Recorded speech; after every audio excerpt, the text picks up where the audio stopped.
So when you hear the word research, what's the first thing that pops into your head? We tend to think of it as this one single thing, but today we're going to break that idea apart. We're going to look at research as a choice between two very, very different paths. And really, that choice boils down to this one big question. Is your ultimate goal to understand the world, to build this incredible, detailed map of everything we know? Or is it to get in there and actually change the world right in front of you? That's the fundamental difference we're digging into. So let's really get into these two paths. Think of it like you're standing at a fork in the road. Each trail has its own map, its own set of tools, and believe me, they lead to completely different places. All right, let's head down our first path. We're calling this one the Knowledge Builder's Quest. And as the name suggests, this is all about adding to that massive collective library of human understanding. This is the one you probably picture when you hear research. It's super systematic, very structured, and it's designed to do one thing above all else: advance what we know. It's about exploring big ideas, putting theories to the test, and adding one more piece to the giant puzzle of a particular field. And the journey here is very methodical. It follows this clear, straight line. You start by seeing what everyone else has already discovered, you come up with a sharp hypothesis, you go out and collect your data, and then you figure out what it all means. It's a straight shot from question to answer.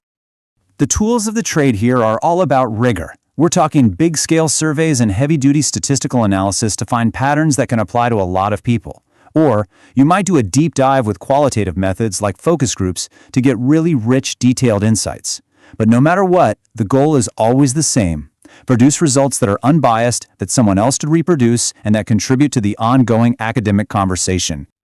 Okay, let's do a complete 180 and check out our second path. This is the Changemaker cycle, and it is a totally different way of thinking. It's less about standing back and observing the world, and much more about rolling up your sleeves and actively trying to make it better. Action research is, well, it's all about action. It's a collaborative approach that isn't focused on some big abstract theory. Nope, it's locked in on a specific real-world problem that needs a solution right now. Think about a teacher trying to figure out how to get their students more engaged. That's the perfect sweet spot for action research. And just look at this process. It's not a straight line, is it? It's a loop. You plan something, you try it, you watch to see what happens, and then you step back and reflect on it.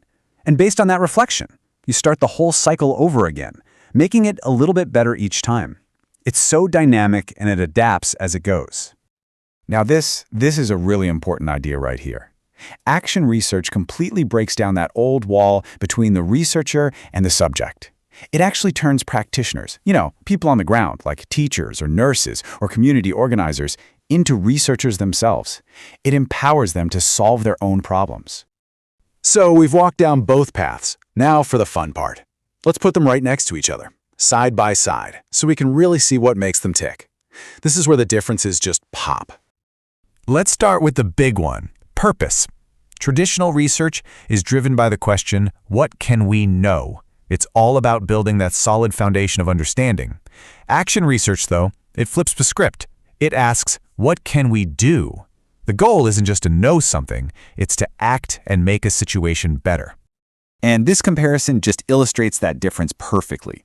Traditional research is that straight, predictable highway we talked about.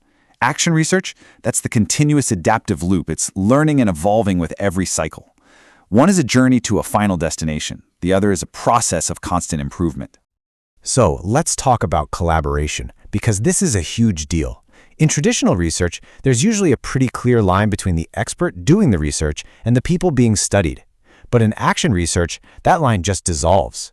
Everybody involved, the teacher, the students, the parents, they're all active partners working together. Okay, now what about the data? Well, traditional research wants findings that can be generalized. Results from a sample of 1,000 people that can tell us something about millions. Action research doesn't really care about that. It zooms way in, focusing on deep, rich data from one specific, local situation to solve a problem right there, right now. And finally, what's the end result? The outcome of traditional research is often a scholarly article, a new book, a contribution to the academic world. But the success of action research is measured by something way more tangible. It's simple. Was the problem solved? Did things get better? That's the win. So after seeing all that, The question kind of turns back to you, doesn't it? Now that you've seen these two totally distinct approaches laid out, which one really speaks to you and your goals? I think this is probably the best way to sum it all up. Are you a map maker, carefully building the map of what we know so that others can follow? Or are you an explorer, charting a brand new course right through the middle of the real world? And look, neither path is better than the other. They just lead to very different and equally valuable destinations. So we'll just leave you with this to chew on. What's the bigger drive for you? The absolute thrill of discovery or the power to create real, tangible change? So, what will you discover? And what will you change?